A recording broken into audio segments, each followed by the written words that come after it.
I write lectures, I prepare and run labs and field trips. I come up with exams, I mark students' work, and then I have to fill in moderation paperwork and get other staff to cross-check my marking, and I do moderation for other staff's marking.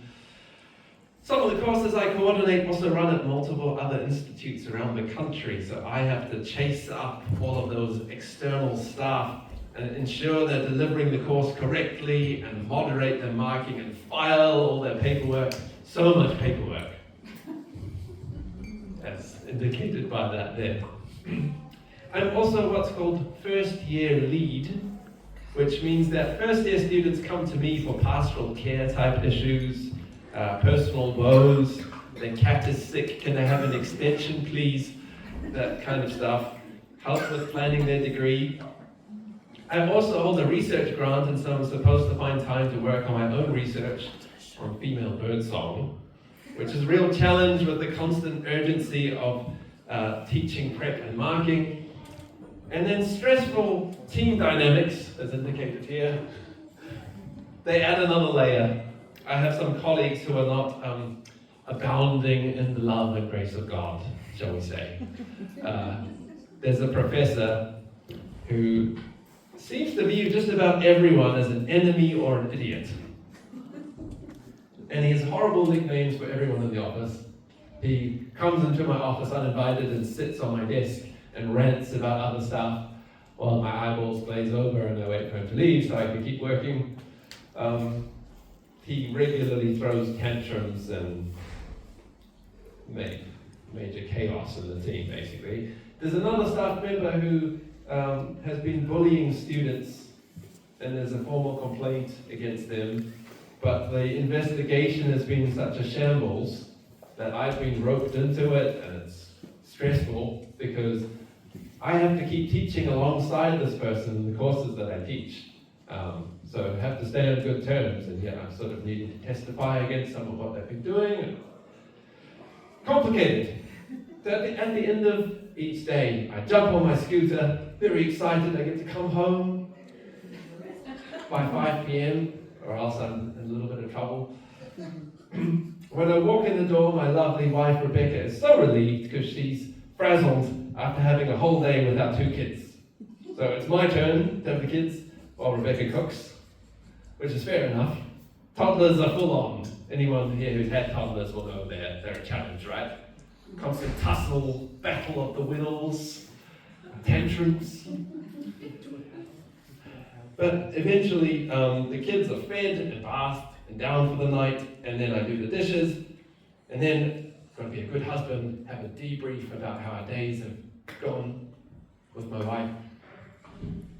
But more often than not, there's still some urgent work that I have to finish off before the next day because I'm lecturing the next morning and stuff, and so I have to go and do a bit more work. And then come back to bed, and then the kids usually wake us up multiple times per night.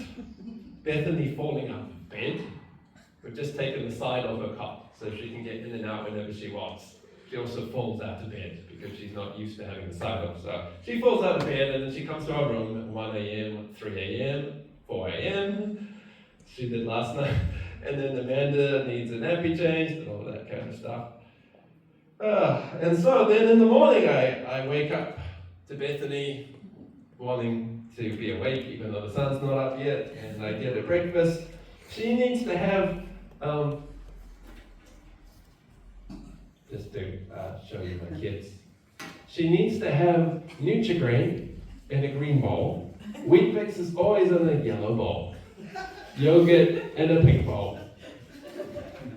Foods are not allowed to touch. You cannot reuse a spoon from one bowl and another bowl. It's all very complicated. But I know the drill now, and we get her sorted. And then often I'm jumping on my scooter, I go to work, sometimes only in the nick of time for the lecture I'm giving. Kind of walk into the room on the dot and start talking as I take my bag off, kind of thing.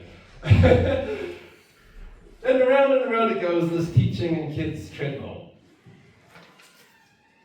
From the moment my bleary eyes slide open in the morning, my to-do list crowds in on my mind.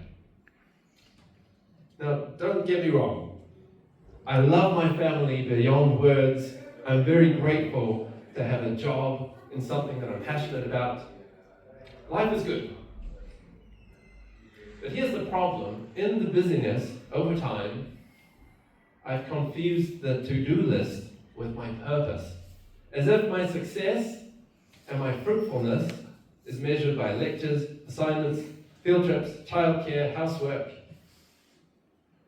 Reading my Bible, praying, thinking about God can feel like low priority tasks on that to-do list. My boss certainly doesn't care whether I'm doing those things. My kids are too young to probably notice whether I'm doing those things. And so today's session really hits me. It's like it's directed at me. Actually, it's my connection to Jesus that makes me fruitful. That's actually what life is all about. And I've been forgetting that. God's concern is not so much about what I do, but whether I am connected with Jesus and I'm growing into the person God made me to be. So the focus is on what we're like, not what we do. The truth is I've been so caught up in what I need to do, I've forgotten who God is calling me to be in terms of my character.